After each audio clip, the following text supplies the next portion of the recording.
Welcome to the Waking Up Podcast. This is Sam Harris. Okay, very brief housekeeping. I'm getting ready to go to London to do an event with Richard Dawkins and Matt Dillahunty. Looking forward to that. And I have a separate live podcast tour coming up, and those tickets just went on sale to the general public. These will be live recordings of the podcast in Seattle, San Francisco, Boston, D.C., and Philadelphia. As you know, supporters of the podcast get early access to tickets, and that is seeming to matter more and more. I offer that as a perk to supporters, as seems only decent. But I just checked, and it really does seem like a perk. The good seats sell out very quickly, and in fact, San Francisco is 60% sold out already. So if you want to come to a live podcast with surprise guests, you might want to get on that. I know it looks like these events are still months out, but in my experience, the venues are filling up fairly quickly, and the best tickets are invariably going to supporters. Okay. Today I'm speaking with Mark Lilla. Mark is a professor at Columbia University and a prize-winning essayist for the New York Review of Books and many other publications. His books include The Shipwrecked Mind, The Stillborn God, The Reckless Mind, and his latest book, which is what we discuss, is The Once and Future Liberal. And Mark and I talk about essentially the nature and history of liberalism in the United States, and how identity politics has changed it. We talk about the ways in which identity politics may or may not be legitimate. We talk about the role of class in American society, wealth inequality, and we disagree about a few things. We agree about others, but it was a very enjoyable conversation, and one that many of us who care about the future of politics have been having more and more. So now, without further delay, I bring you Mark Lilla. I am here with Mark Lilla. Mark, thanks for coming on the podcast. Good to be here.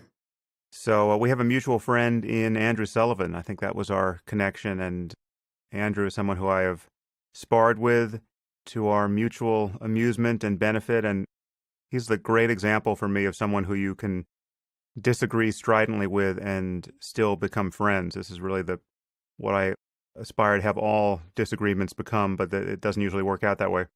Yeah, the two of you have been going at each other for quite a while, haven't you? Yeah. So you've written this wonderful new book, and it's wonderful also in part because it's so short. It really is one of these books that you can pick up and finish no matter what your bandwidth problems are. And the title is The Once and Future Liberal. And it's really this elegy for a real liberal politics that we seem to have lost. And in its place, we have this horror show of identity politics.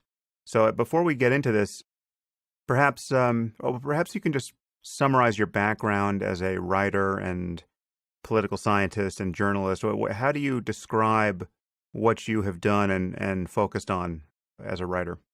Well, the stuff that's relevant to this book, I think, in my biography is I grew up in a place called Macomb County, Michigan, which is a blue-collar county bordering on Detroit. Eminem grew up on 10 Mile Road. I grew up on 12 Mile Road.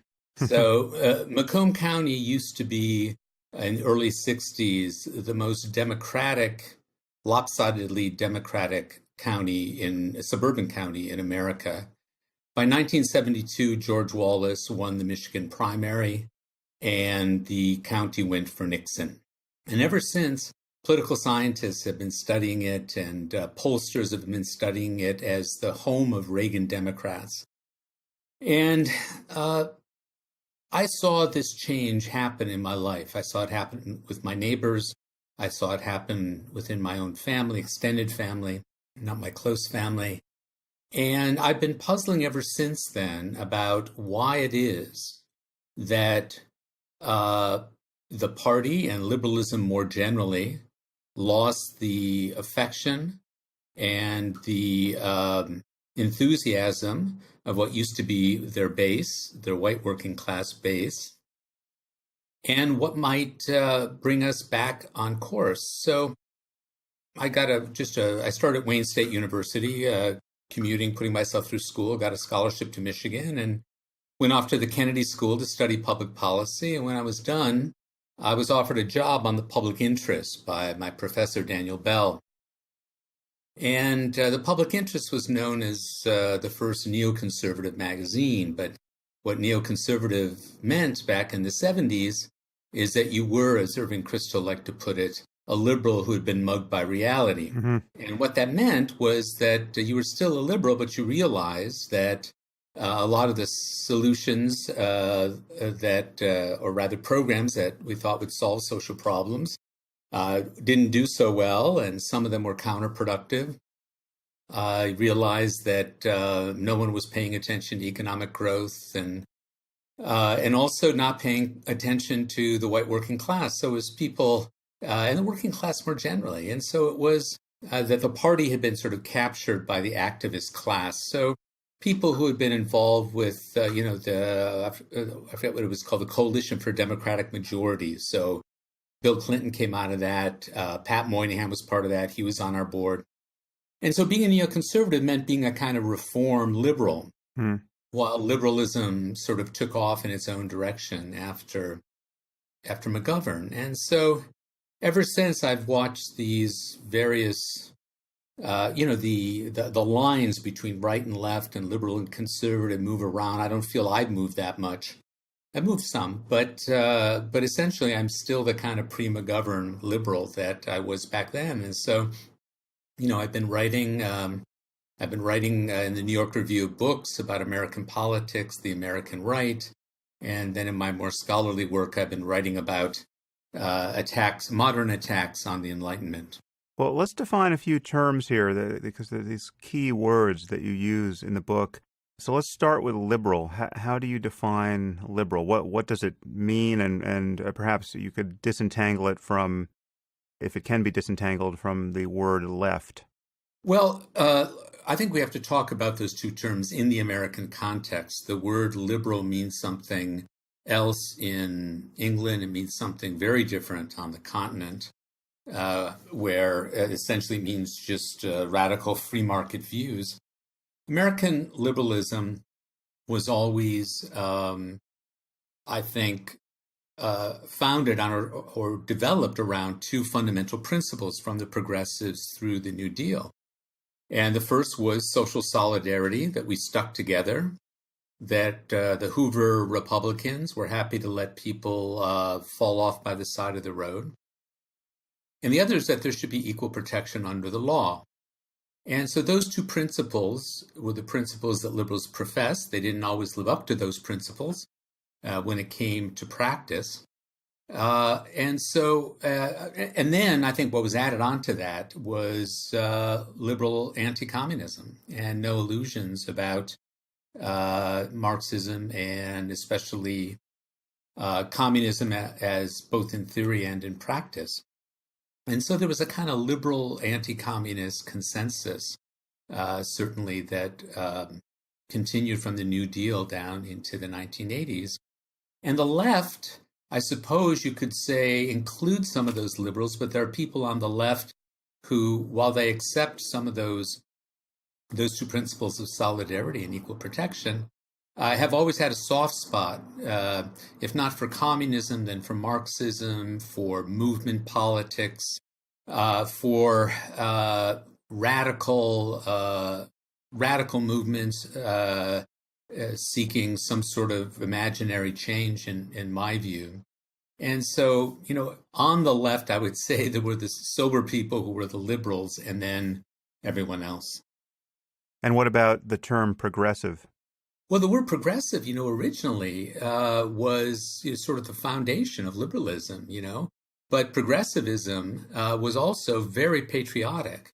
It's very interesting now to return to the writings of Teddy Roosevelt and to read his attacks on monopoly and his fight for protecting American workers, which was wrapped up with a kind of optimism about the country and the experiment that it is.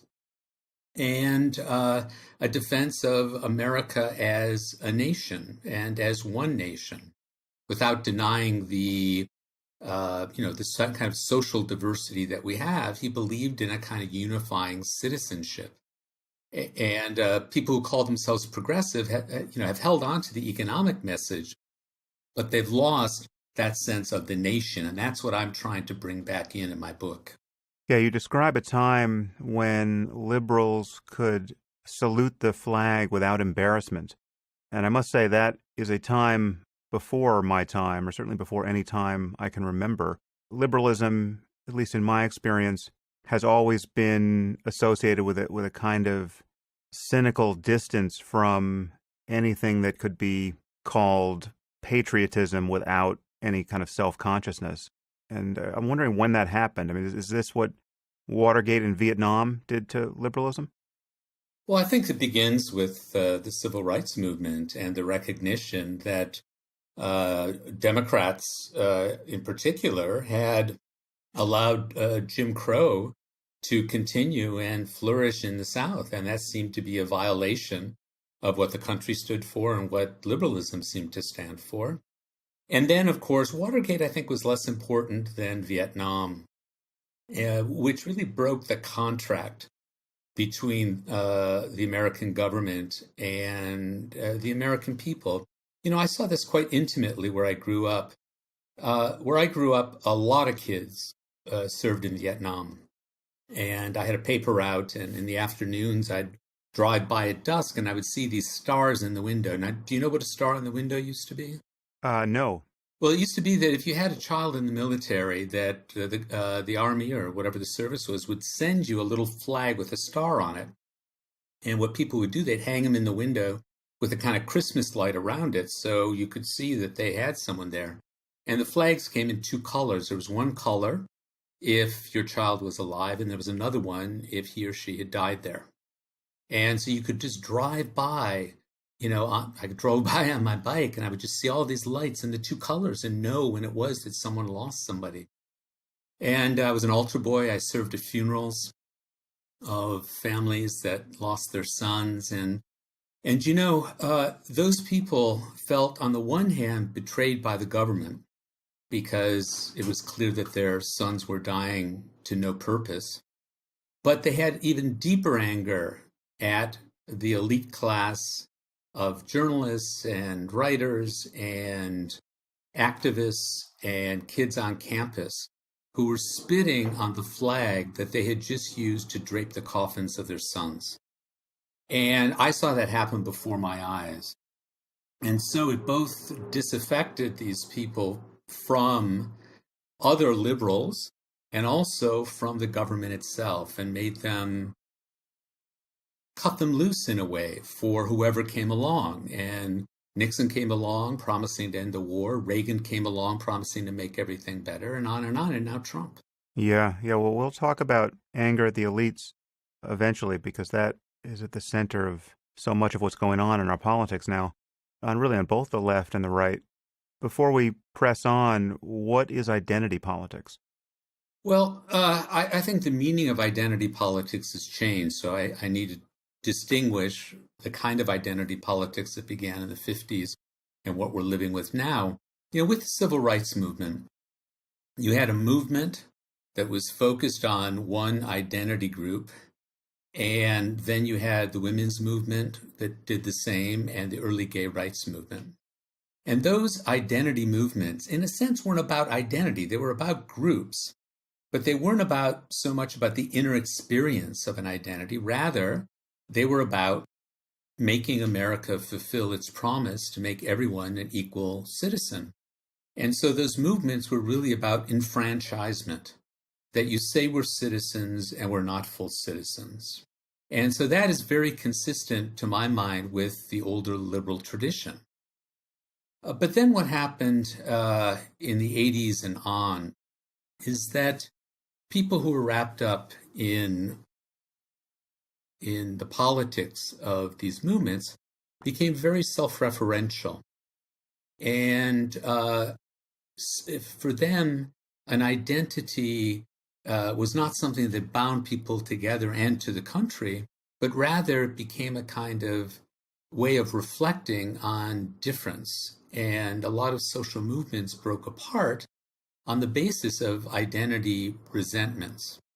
And so the New Left broke apart for all kinds of reasons, but one of them is that African Americans complained that they weren't part of the leadership, which is true. Women complained that they weren't part of the leadership, which was true. Lesbians complained that feminists were normalizing heterosexuality, which was also true. And so the united front of the left broke down over these identity issues. And then what happened is that there was a retreat to the universities. And so people on the left really abandoned electoral politics in these groups and instead developed this idea that all social change happens through social movements that are tied to identity. And you end up with gender theory, you end up with race theory, you end up with feminist theory, and you end up now with maybe 3 generations of young people, liberal elites, who've been brought up in the university to think about politics in terms of group and their own individual identities, rather than of the common good and a message that might bind us together as a nation. Yeah, you have a nice passage here on what happened to the New Left. And I'm quoting you. The New Left was torn apart by all the intellectual and personal dynamics that plague every left, plus a new one, identity. Racial divisions were quick to develop. Blacks complained that most leaders were white, which was true. Feminists complained that most all were men, which was also true. Soon black women were complaining both about the sexism of radical black men and the implicit racism of white feminists, who themselves were being criticized by lesbians for presuming the naturalness of the heterosexual family. What all these groups wanted from politics was more than social justice and an end to the war, though they did want that. They also wanted there to be no space between what they felt inside and what they did out in the world. They wanted to feel at one with the political movements that mirrored how they understood and defined themselves as individuals.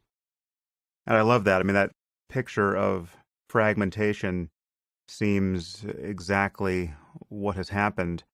And you have this, what has been described as the oppression Olympics, where there's an economy of victimhood where certain identities trump others. And if you are a black lesbian, you're somewhere near the apex of grievance, and therefore more or less anything you say is undeniable by someone who doesn't share your identity. If you're black, lesbian, Muslim, well then better yet. So I've been paying a little attention to the reception of that your book has gotten, and I noticed, for instance, the review in the New York Times, which had to be annoying to you. It was annoying to me. I hadn't even read your book, and it was obvious that review was silly and unfair. And then I also saw the interview you did with David Remnick in The New Yorker, and he seemed, again, desperate to shore up some concept of identity politics. What has been your experience thus far in making your case post-publication, and why do you think people are not readily seeing what is wrong with identity politics, both politically as a matter of just political pragmatics, but also intellectually and morally? Well, I think one of the reasons, there are 2 reasons, I think. One of the reasons is that identity politics has really become an evangelical project, and or it has all the markings of American revivalist religion. The fact that we use the word woke, which comes from conversion, the great awakenings in this country, and especially over the past 3-4 years, for some reason, we've gotten into a panic about a lot of these issues that are real issues, but they've been around for a long time, and suddenly there's developed a hypersensitivity about certain things, and there are reasons for that. What's happened with African Americans and the police and various other things, Charlottesville, there are reasons for that, but it's also become dogmatic in the sense that it's not that people want you to agree with them or even just to work with you, They want you to believe. They want you to accept their version of American history, their critique of American society, their particular critique of the police. And while you may agree with some of those things, what you look for in politics is kind of common ground, what you can agree on, like police mistreatment of African American motorists, for example, and you can work on that together. So, they become people who won't take yes for an answer, I think, often.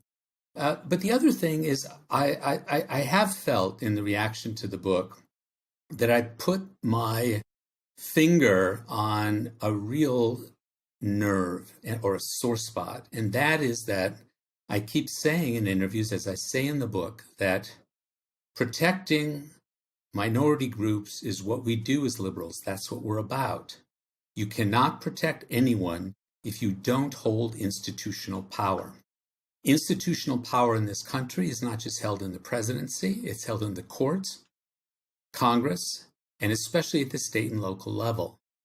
If you are not competitive at the state and local level or the congressional level, you cannot protect anybody. Now, the only way to be successful at those levels is to have a message that reaches beyond your identity group. Therefore, if you want to actually protect African Americans, gays and lesbians just walking down the street holding hands, women who are being paid less than men, you need to hold power. And you have to find a new message, not one based on yourself and your feelings and your identity, but a message about certain principles that you hold and that inform your political commitments, but that other people can also hold. And so these big themes of solidarity and equal protection, I think, just as principles, most Americans hold to if you just ask them. But then once you get down to cases, then you're going to have disagreements and you can persuade people. But if you say to someone, you must understand me, but you cannot understand me because of who you are, you completely hermetically sealed yourself and you're unable to persuade anyone else. And so your politics become expressive and you fall in love with noble defeats. You become a bully, too. I mean, that is what is left for you to do by way of persuasion, because reason has failed there, is to just bully people with, in this case, the threat of being called a racist. It's interesting. What you just said strikes me as a fairly complete recapitulation of what I recall Hillary Clinton saying when confronted by some Black Lives Matter people at one of her events. Yeah, I mentioned it briefly in the book. And, I forget if it was at that time or not, but they weren't letting her speak. They had adopted these Mau tactics of breaking into meetings, not letting people speak. And I forget if it was then or another time when Hillary Clinton pointed out that Martin Luther King would not have achieved his goals were it not for the practical politician LBJ, who was willing to cut deals with Dixiecrats, and to make the civil rights legislation happen, the Great Society programs. Movements alone cannot achieve anything, and institutional politics can always trump what movements have achieved. I mean, look what's happening at the state and local government in this country. The Democratic Party and feminist groups fought for a constitutional right for a woman to get an abortion. That was achieved. But in large parts of this country, a woman de facto cannot get an abortion. That is not because we haven't marched enough. It isn't because we haven't had enough court cases. It's because Democrats and liberals do not hold power at the state and local level, where in subtle and not so subtle ways, it's become impossible for people to run clinics where a woman can get an abortion. And they also feel under a threat of violence. And the only way to change that, the only way to make that right actual, is to go out to the South and the Southwest and find a way to convince those people to come over to your side. There's no other way. You got to get out of your bubble. You got to get out from behind your laptop, and you've got to go and meet people and talk to them just to reach your ends, not because you need to genuflect to the white working class or Joe Sixpack as if he's some sort of special figure. To achieve what you want to achieve, you've got to get out there. Now, you have argued that, I think you say this in your book, perhaps this was just in an interview, but I believe you've argued that there's an asymmetry here between the right and the left. There's an identity politics of the right as well, but where identity politics is a losing strategy for liberals, it isn't necessarily a losing strategy on the right. That's right. I mean, it's hard to know what to say about this subject at this moment, because 10 years ago, when researchers would ask white people in surveys, how important is your white identity, and you feel whites are being discriminated against, you get maybe 5%. Now the figures are up over 25%. And why is that? Well, it's not that people have always felt that way. Rather, we have a right-wing media almost monopoly on news in parts of this country that have been able to play this up. And they've been able to play it up in part because we on the liberal side keep talking about identity. That's not to say that identity politics creates racism. It is to say that it can make it more salient at different moments. And, the rise of this white consciousness, it's tied to all sorts of things, including social changes that have happened in the country, economic changes, the rise of a black middle class, the fact that, women are in the workplace, and also the growth of a non-working white male population. So,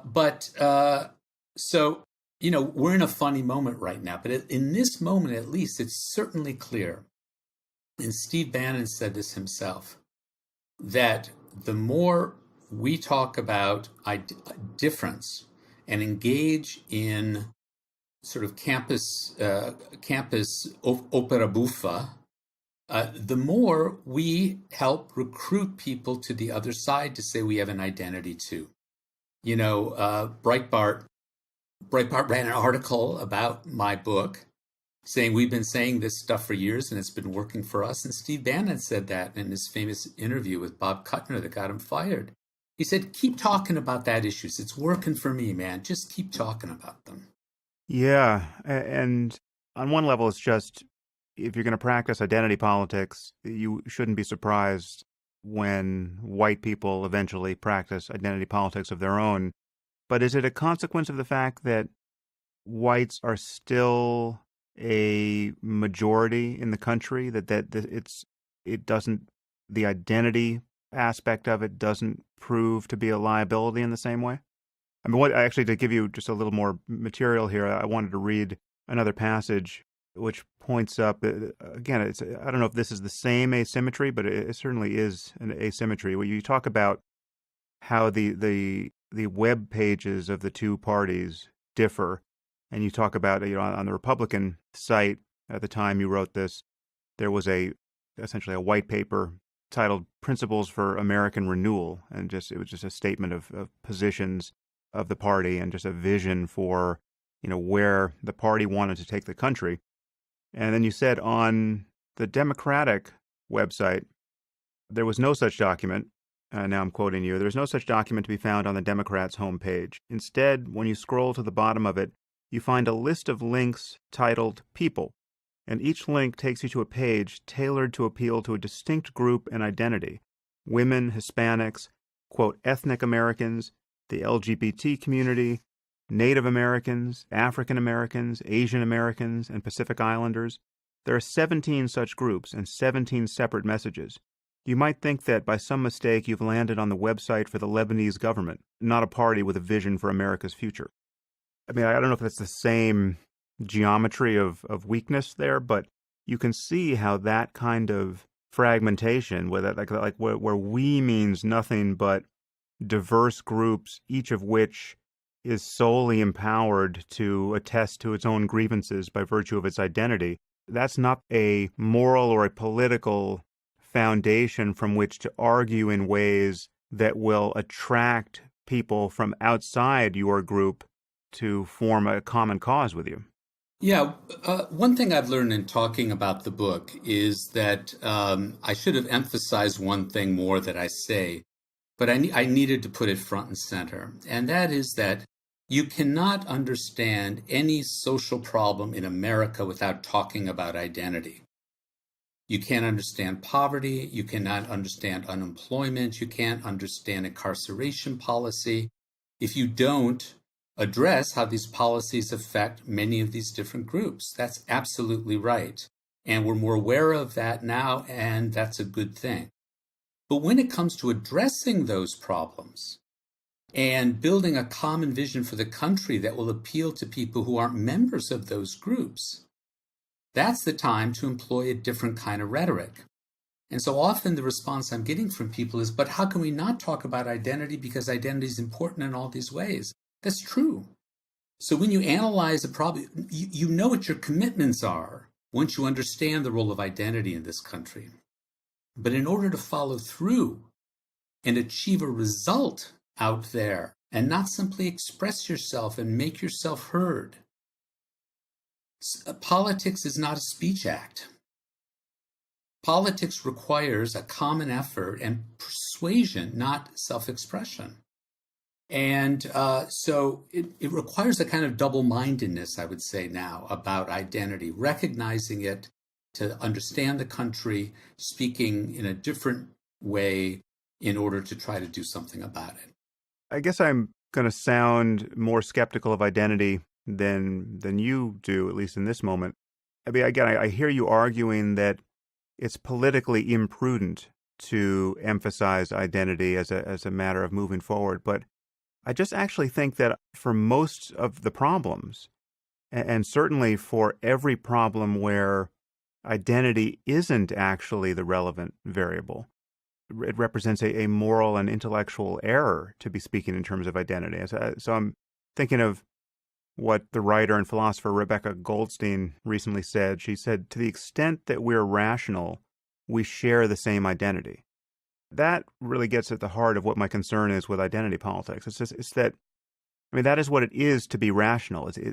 Rationality is how we fuse our cognitive horizons with strangers who are capable of reasoning in the same way based on the same evidence. And so, by that measure, identity politics is a failure of rationality. And so, I meant to give you an example that will make this clear.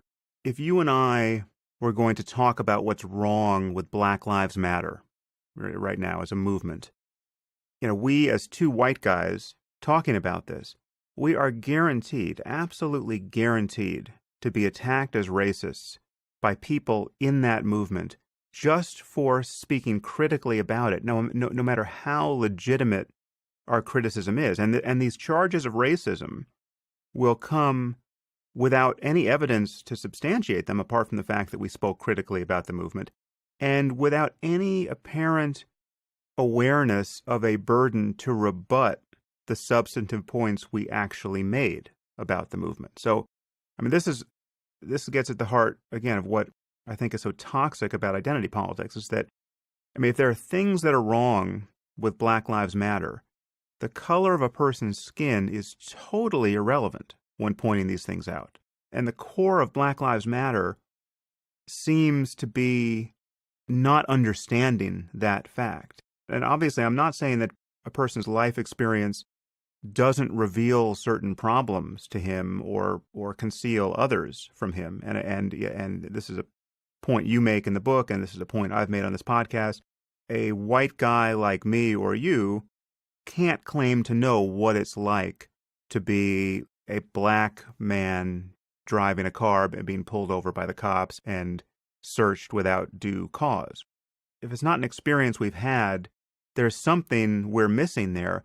But I would argue we're not missing the important piece when actually talking about injustice in our society. And if you're going to argue, I'm not saying you, but if one is going to argue that the core problems of justice and fairness and equality can't be argued for in a way that transcends race.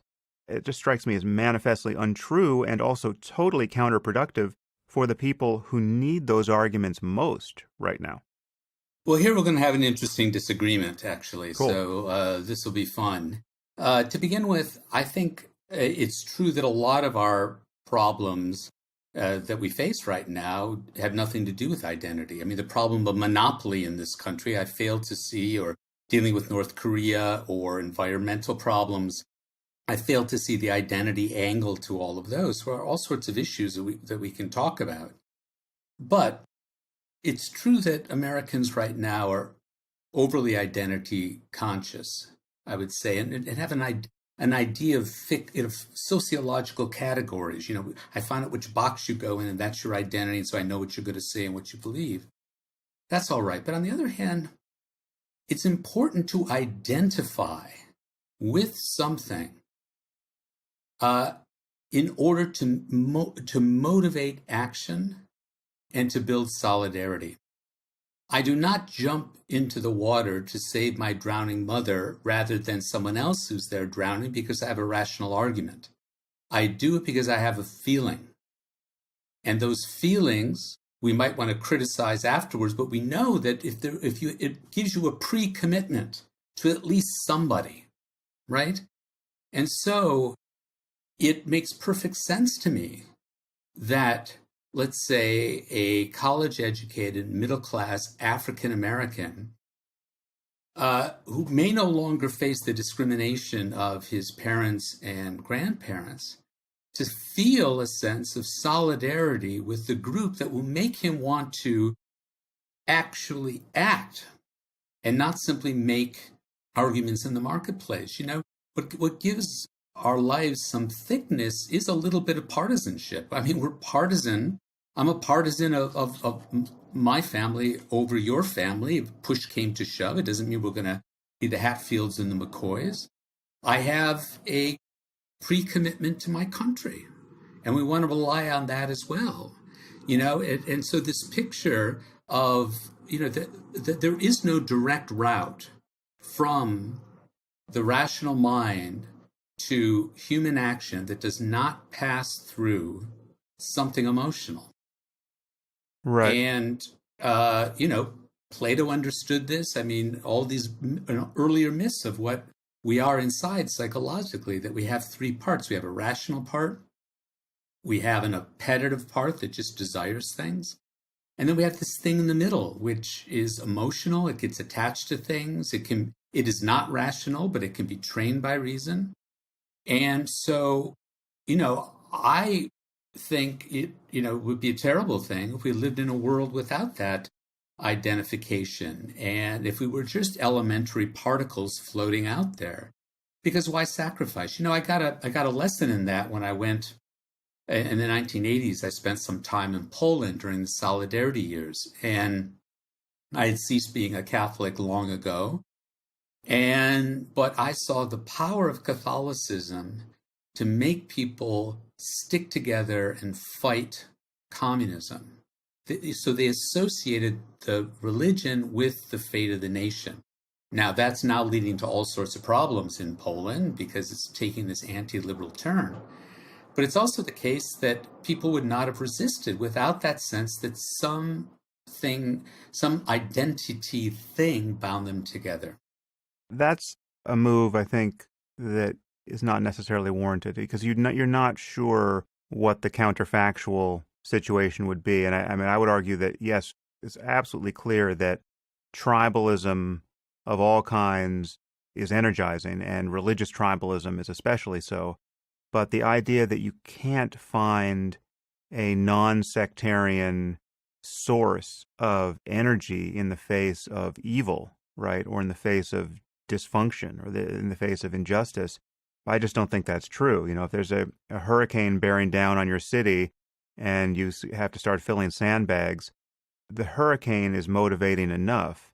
And the idea that you're a Christian filling sandbags is, I think, in the best case, irrelevant. I'll grant you that descriptively, identity has been an enormous source of energy, moral and otherwise for people. But it then does take the turn that you just described in Poland, whereas it becomes a basis of, its own form of intolerance and anti-liberalism.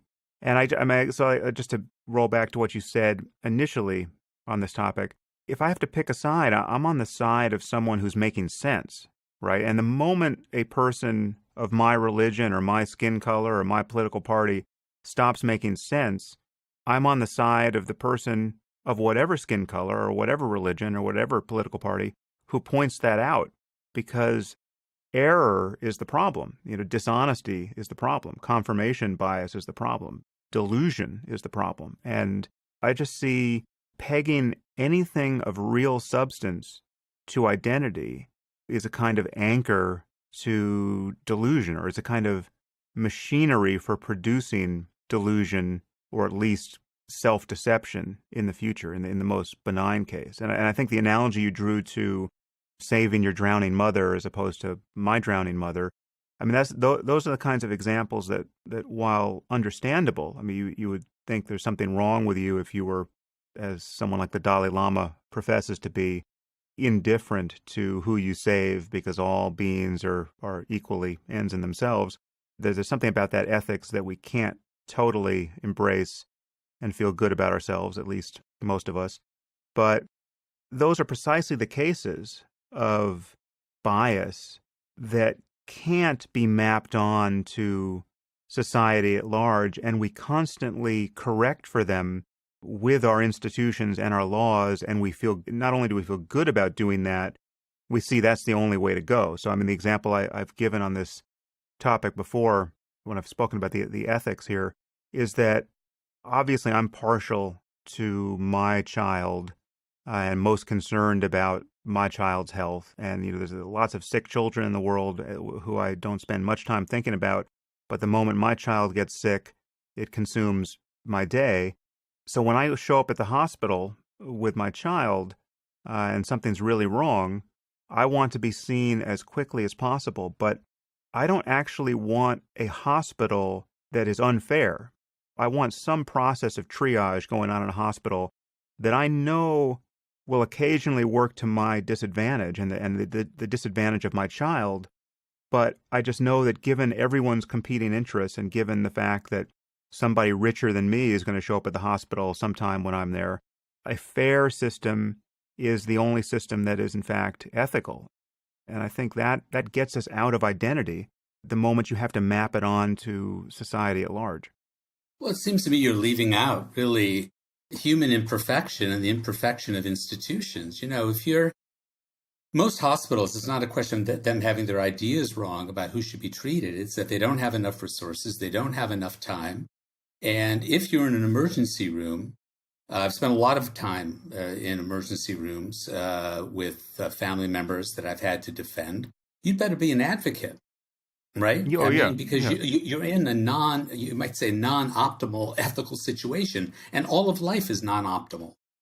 And so, but let's just focus on that a little bit more, because so I'm in the emergency room with my daughter who's been injured. Let's say she's got a broken arm, or what I think is a broken arm, and I see the circumstance exactly as you describe, which is one of limitation and imperfection, and therefore triage.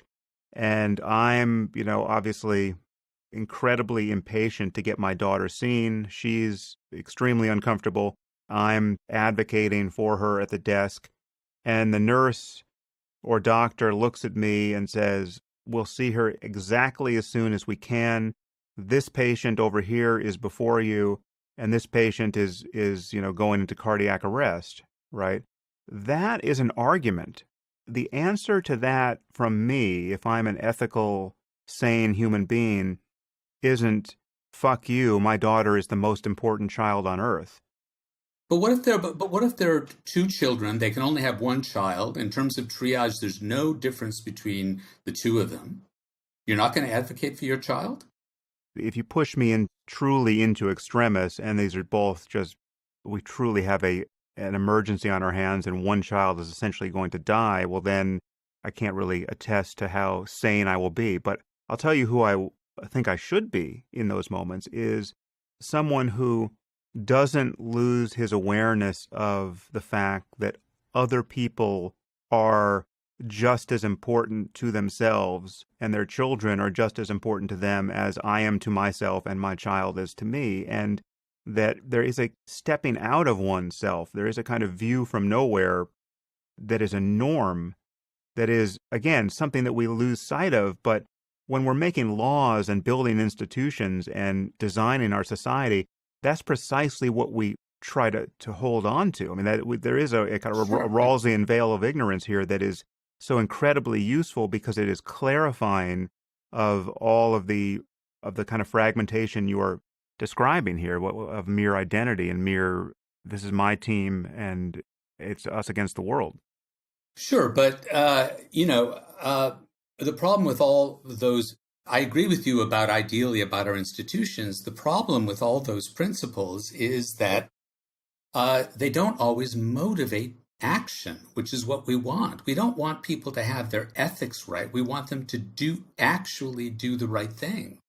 And that requires appealing to something that makes you listen to reason, right? And that's an emotion. I think you're selling people short there, because so when I look at my life, like everything, I mean, I'm not the most political person. I've sort of been dragged into politics as a result of how awful our politics have become. But when I look at, the hours I have spent railing against Trump, and, or take another topic that is motivating to me, the hours and months and now years I've spent worrying about, writing about, speaking about the problem of jihadism, right? None of that is based on my identity. I mean, I'm certainly not saying anything I'm saying because I'm a Democrat or have been a Democrat or because I'm a Jew or because I'm white. I mean, none of that. There are people who would say, oh, no, actually, your criticism of Islam has everything to do with the fact that you're a Jew or that you're white. But it actually doesn't. And I'm standing shoulder to shoulder with people who are, former Muslims from Pakistan who have the same arguments and the same concerns. In fact, their concerns are even heightened. We can be motivated by reasons that have nothing to do with the accident of birth. I'm not denying that. Maybe we're talking past each other. I'm getting the impression that you want a world bled of these identity commitments. Let me put it in a way that brings it back in relation to the book. And that is, one of the things that changes when you shift from identity politics version 1, which is about making claims of a group in order to be incorporated into the nation, and model 2, which is about your own personal identity, which is very fluid, which you kind of construct yourself like a Facebook page. And so your only attachments are to whatever groups you feel you're identifying with. That's a sign of kind of atomization of our society and a kind of radical libertarianism that is actually depoliticizing. Because the next step from that is to say, why should I care about other people in this group at all? I'm just myself. It doesn't motivate you to get out there. And I would imagine that one reason you got motivated about radical Islam is because this country got attacked. And I imagine that the Muslims that you talk to are sympathetic to your point of view about radical Islam, are worried about their countries and their faith, right? These are emotional attachments we have.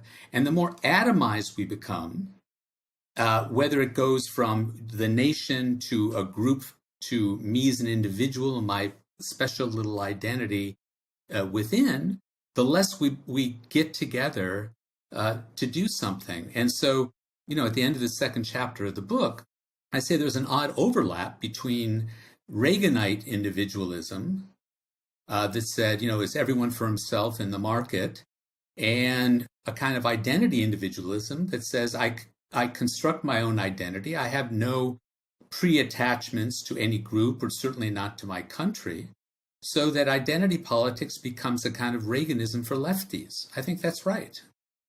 Well, let's bring in another variable here that we haven't spoken about, and you mention in your book fairly briefly, and I think you do say that it doesn't actually play the role one would expect it would play, and that's the variable of class.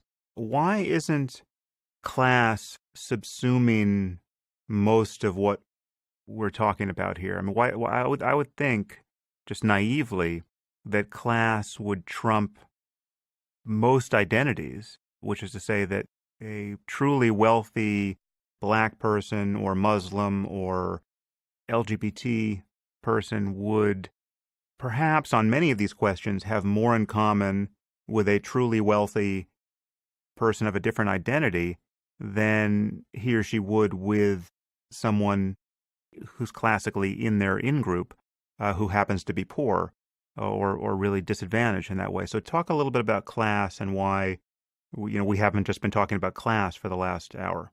Yeah, no, that's the right question. I think there's a couple things need to be said. One is that you're absolutely right. I think that non-college educated people, I mean, just a Black guy and a white guy who are working on a loading dock, what are they talking about all the time? They're talking about their wages. They're worried about their kids. They're worried about the schools. That's what they talk about. They don't talk about their differences. I got countless emails from people saying exactly that after I wrote the article that became this book a year ago. A guy who had been in the military who said, now I work in a military contractor. I've got a Black woman who's my boss. She's smarter than any of us. I work with a diverse group of people. We belong to the same bowling team. And after we bowl, we go out and we talk about economic problems and worrying about our kids in this world and whether they're going to get ahead. So if we actually talk more about those things, I think we would have a better chance of pulling people together. So why don't we? Which is your question. I think part of it is we've become a less mobile country economically. I mean, on indexes of economic mobility, the United States after World War II ranked very, very high compared to Europe and Asia. Now we're getting down to average or below. And so people who go into, young people go into college today are far more likely to have had professional educated parents and even grandparents. And they've never really experienced other people's lives and seen how important economic matters are. There are two things they don't get. They don't get how important religion is to people, and they don't understand how much class matters out there. And so instead, they're taught to focus on identity as the big difference in life and in American society when it isn't at all. And so Marxism fell out of favor for all sorts of reasons having to do with Marxism, but also I think with the increasing libertarianism and individualism of our society. And so, class solidarity was the product on the left, was a product of both a common experience, but also a common set of ideas that made sense or seemed to make sense of that idea. And now, liberals who matter in the talking classes, whether it's people in universities or in the press or in publishing houses or in law firms or in Washington, never experience, or rather don't experience class differences and haven't experienced sort of a upward mobility to the degree that an earlier generation of Americans did. Yeah. This part of the conversation is reminding me of the conversation I had with Charles Murray.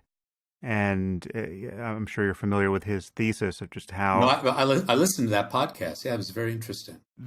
My recognition of what a bubble I live in was made salient to me when I thought about the fact that Christopher Hitchens was the last person I knew on Earth who smoked cigarettes.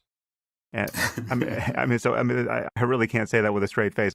That's where I am with respect to that variable, and that, as you know, segregates with so many other things. It seems to me that it's not only liberal elites or the chattering classes who are out of touch with the importance of class. It's also the underclass that's out of touch with the importance of class in some way. And I see this in the fact that Trump managed to get elected. I mean, how is it that people who, for the most part, aren't especially well educated or well off, saw this boy king in his gilded palace and recognized in him somebody who was just like them and a champion of their interests. Yeah, well, that's one of the oldest questions in, understanding America, right? Vanda Zombat back in the 20s wrote a book called Why Is There No Socialism in America?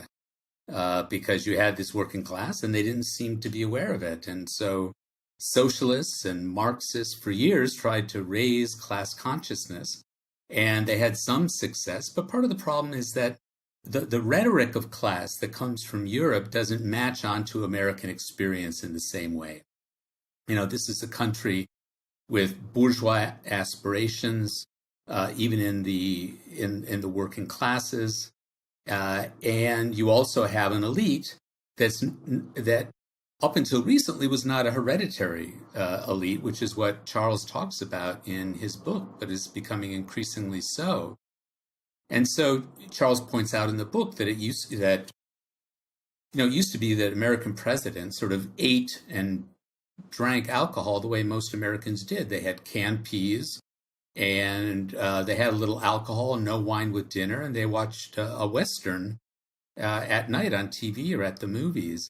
And our society is, broken up, where there's a class and a social divide there that's big. But I don't think one needs to talk about class as class so much to talk about privilege. Americans don't like certain privileges, and they interpret them in a funny way. So here is Trump, who is what he is, fabulously wealthy, and as people keep saying, he's a poor man's idea of a rich man. He passes. Barack Obama and Hillary Clinton push all the wrong buttons, right? Even though they care more about and have thought more concretely about working people than Donald Trump ever has. It has to do with the way they dress, the way they talk, the fact that one's African American, the other is a woman. But, they're not in the comfort zone. It's a very interesting. I lived in France for a number of years, and it was very striking to me that every time a male French politician goes out to give a speech, he puts on his jacket and he tightens his tie and goes out and gives it, no matter where he is. When an American male politician goes out, he takes off his jacket, he loosens his tie, and he rolls up his sleeves, because we have to give a sense here that we're regular people, right? So, the way in which class works and the symbols work, the sort of democratic norms, the way that we circumvent those norms and develop classes, it's just a very complicated question. But if we talk about privilege, that there's a privileged class that's screwing you, which Bernie talked about, then that will have some resonance.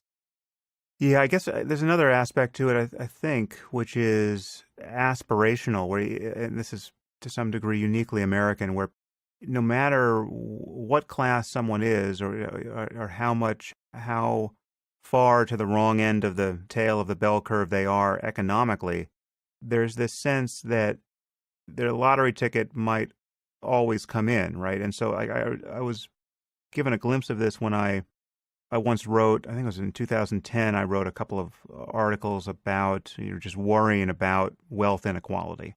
And I got an immense amount of hate mail from people who clearly were not billionaires, or they're not people who, basically I had, I said at some point there's a certain level of wealth inequality that is clearly non-functional, for our society. We do not want to live in a world where there are trillionaires just living in compounds ringed with razor wire, and then everyone else is, they've got people starving on the sidewalk outside their walls.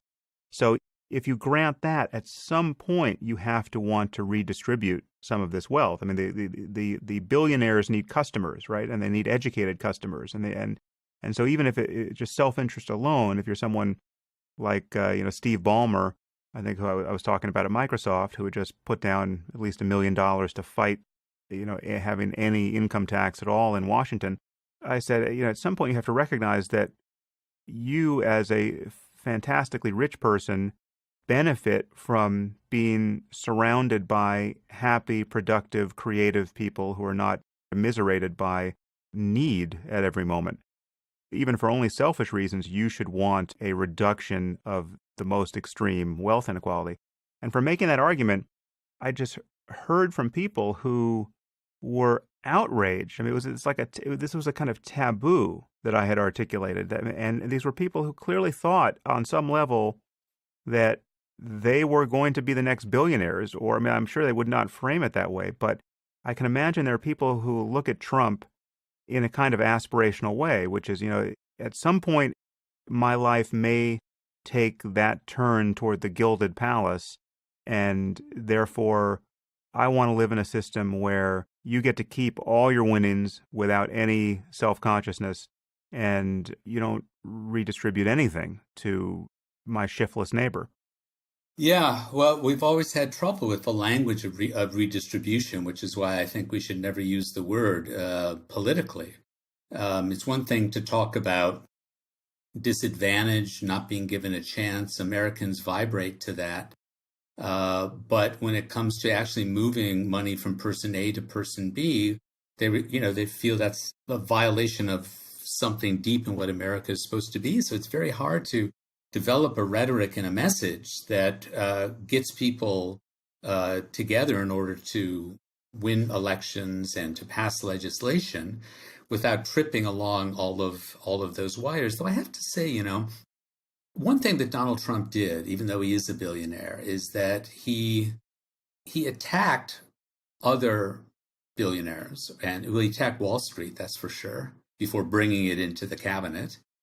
And he helped to bury, I think, the Reagan Party, the Reagan Republican Party, because he said it's not acceptable that our workers live like this.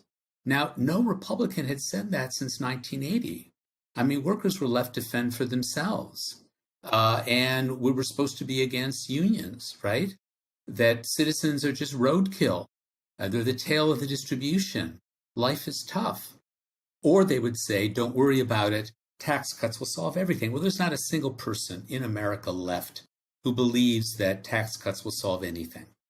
That tax cuts will not. Is that even true? Like, I remember at the time, I mean, this again, a few years old, but I remember with the polling that was done on this where the percentage of Americans who wanted to get rid of the estate tax, right, it was some enormous percentage of people polled thought that the estate tax was an absolute outrage, but the percentage of Americans who would ever conceivably have to pay an estate tax is minuscule. I don't have the numbers at hand, but I mean, there is that kind of mismatch. I don't know if that's changed, but that seems to be part of the American political psychology.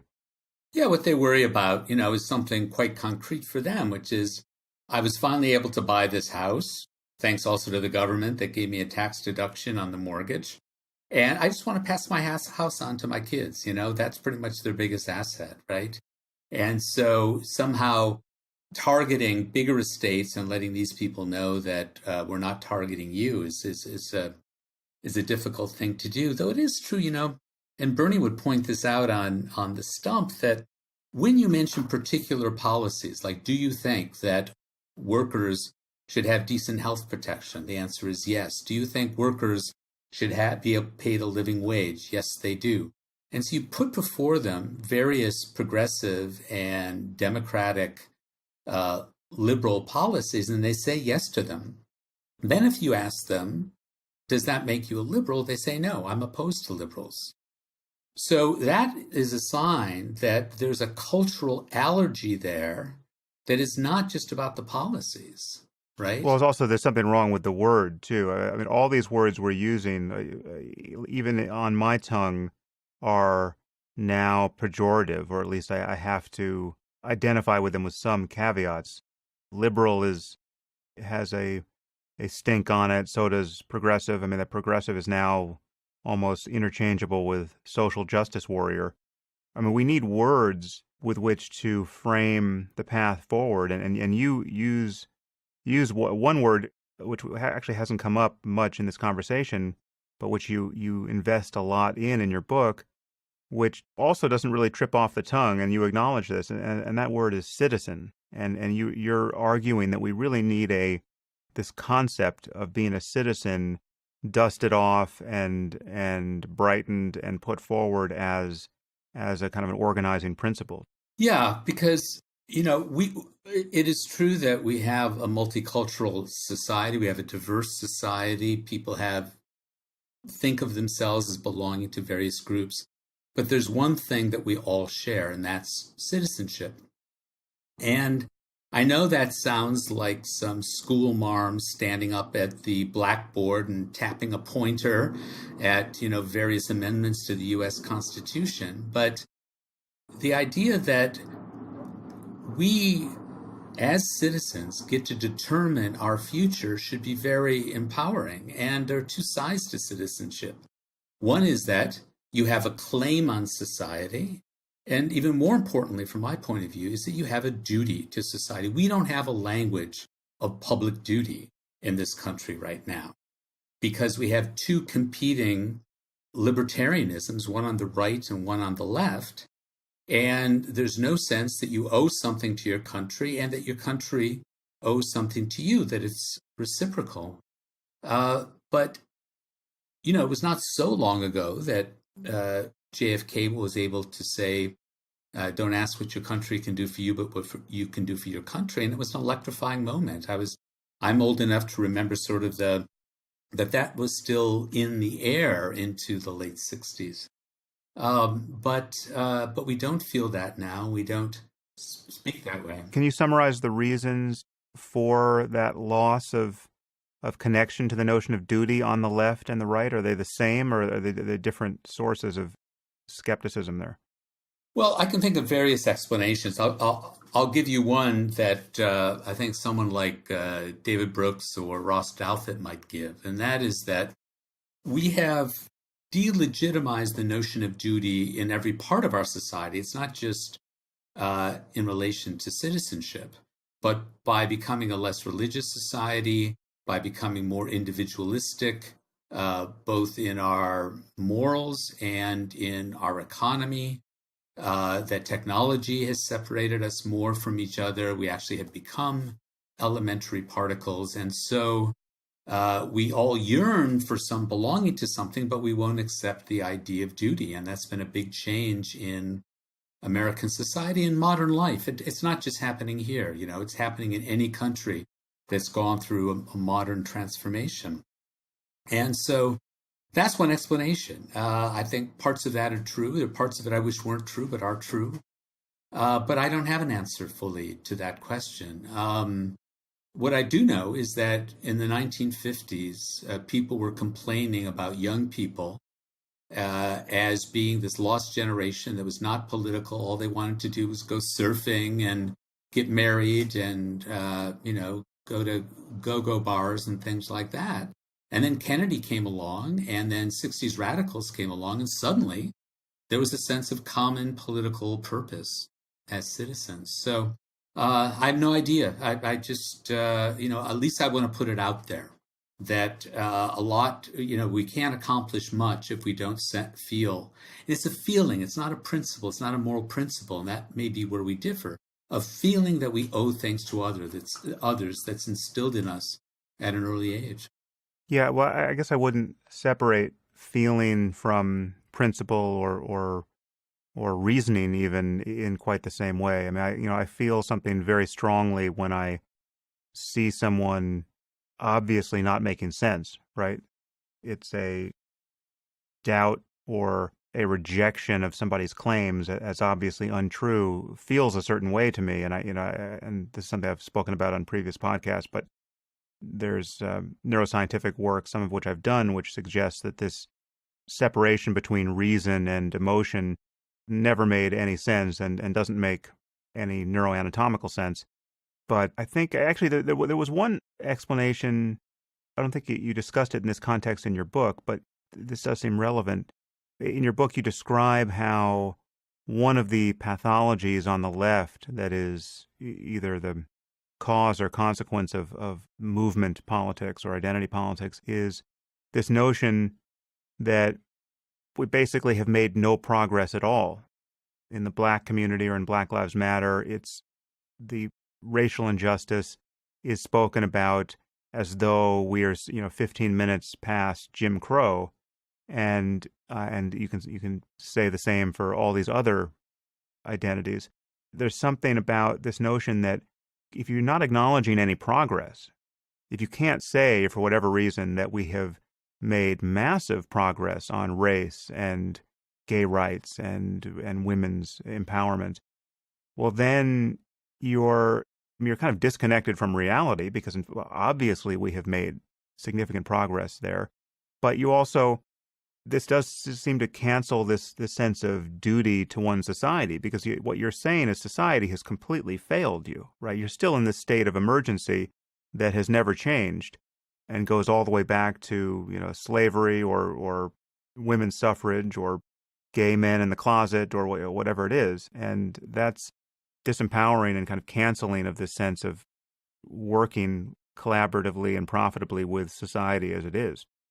No, you're absolutely right. One thought I've had about this is that, it has become very, and that's what I mean by the, slightly hysterical tone now and the kind of evangelical fervor that's out there, is it seems people who are swept up into it seem really unwilling to admit how much progress we've made. We have a Black middle class. We did not have that when I was younger. We almost, probably half the families in America have someone in the extended family who's come out as gay. And there's been acceptance of gay marriage. It's been an extraordinary moment in our history. And rather than using that progress to say that to people, you've made a lot of progress and you need to make more, but we know you can do it because you've made progress. That's an encouraging thing. When you talk to a kid, you don't keep telling him he gets everything wrong. You say, you're halfway there and let's keep going. But it's also connected to the fact that, when it comes to, student activists, is that, and maybe not just student activists, but the sort of activist Twitter class, that they very much want to say that they've experienced this. And so, they act as if our campuses were the last bastions of Jim Crow, and they exaggerate the sense of outrage. Van Jones went after this once. I can read you the quote once saying, that you're in the most liberal place in America. I'm not going to pave the jungle for you. I'm not going to take the weights out of the gym. You got to toughen up, but you got to get out there. And if these activists said instead that I'm a beneficiary of the progress we've made, I'm not complaining about me, but I am complaining about the fact that there are African Americans who've not benefited from this, that there are places where gays are afraid to come out, and so on. And I'm devoting myself to those others, not to myself, to those others. You would gain respect from other people, right? But if, someone clicks on Fox News and sees, kids at the most elite institutions complaining about Halloween costumes, how are they supposed to take that seriously? They turn off. But if those kids instead said, Thanksgiving break, I'm going out to, Black churches in Baltimore, and I'm going to deliver turkeys, and I'm going to help people in those Black neighborhoods because I'm privileged and I have a duty to do that, that would be impressive. Yeah, well, we live in interesting times, Mark. Yeah, beware those. So I would be remiss in if I could let you off here without asking what you think will happen or you hope will happen in the fairly near term here with respect to Trump and impeachment and all of that. Do you have a sense of where this is going? I've spent so much time railing against Trump. Everyone understands how much I abhor him. So we don't need to talk about how bad he is. But what's your sense of where things are going politically? You and I read all the same things, so there's probably nothing that I can tell you that you haven't already read or thought about as possibilities. I mean, in purely crass terms, some crass calculating terms, I do worry if we got Mike Pence as a president too soon, that might really help the other side. But that's a superficial thought. No, the thing that I'm concerned about, I say, and feel like I want to learn more about, is this sticky attachment to Trump. And, that there has been a kind of extraordinary, I'm sure psychologists have a word for this, when you become you fully identify, you cathect with the thing that is causing your problem, right? And so that you have a stake in someone who's dragging down the ship here. And people, I bought a lot of lemon cars in my life. And when you have a lemon, you got to know when to cut loose. And these people have bought a lemon, but they will not admit it, that they're invested in a way. There's something deep culturally going on there that needs to be explored and understood. And if we could unlock that, I think we could understand the country better. Yeah, well, also there's this level of conspiracy thinking in everyone's information diet now, which it's very difficult to correct for, but it's clearly contaminating the way people think about just what is going on in Washington or anywhere else. Yeah, I don't know if you saw the excerpt from Kurt Anderson's new book that was published in The Atlantic about how America lost its mind, and he sort of sets it in historical perspective. It might be interesting to have on your show. Yeah, I think I'll be coming on. But going historically, and you realize this is nothing all that new in the country, is it's not a very cheerful book, I have to say. Yeah. More joy on the horizon. Well, listen, Mark, thank you. It's been great to talk to you, and it was great to agree and disagree, however subtly. I wish you the best with this book and the rest of your efforts, because you are making the right sounds at this point. Okay, see you on the barricades. If you're enjoying the Waking Up podcast, there are many ways you can support it at samharris.org/support.